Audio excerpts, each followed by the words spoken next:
Guys, update tayo. Yan, para sa mga OFW na mga nag-request, update daw ako sa Wagis at Pinak. So ayan, ito yung ating update dito sa Wagis po. So ayan, medyo mataas po yung tubig dito.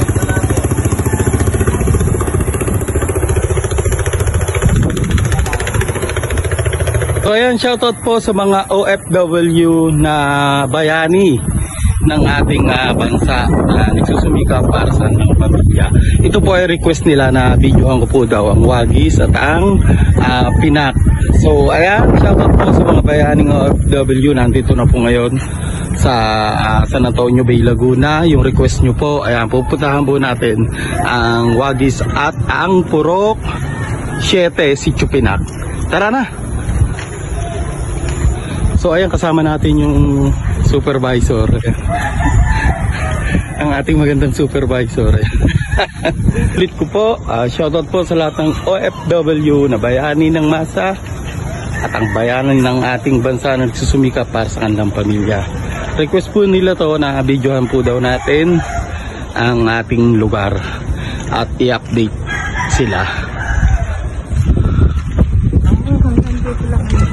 Nandito naman tayo sa Sitio Pinak. Ayan, Purok 7 sa inyong mga request na bayaning OFW. So ayan, ito na yung inyong request na anuhan natin ang Sitio Pinak. So ayun, dito tayo. Hindi, baka tayo magano dito. Ikot tayo, ikot. Ayun, ayun. Ayun po ang kanilang sitwasyon ngayon. Ayun. Ayan, nilalakad na ni Commander ang Sitio Pinak po to, Purok 7, ayan, San Antonio Bay, Laguna. So ayan, ito po yung sitwasyon ngayon. Bali, November 10, 2025. So ayan, palalim na ng palalim. Ayan, mayroon ng bangka. Ayun, pinabangka na mga idol. Ayun.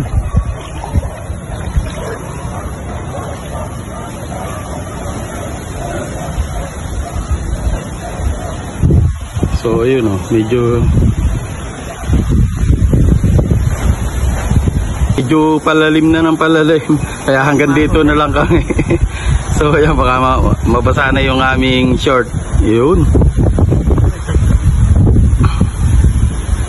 Guys, kita nyo naman hanggang hita na.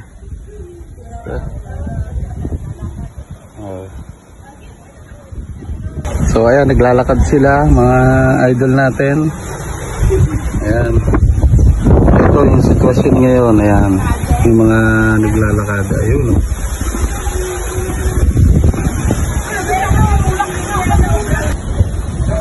So ayan, hanggang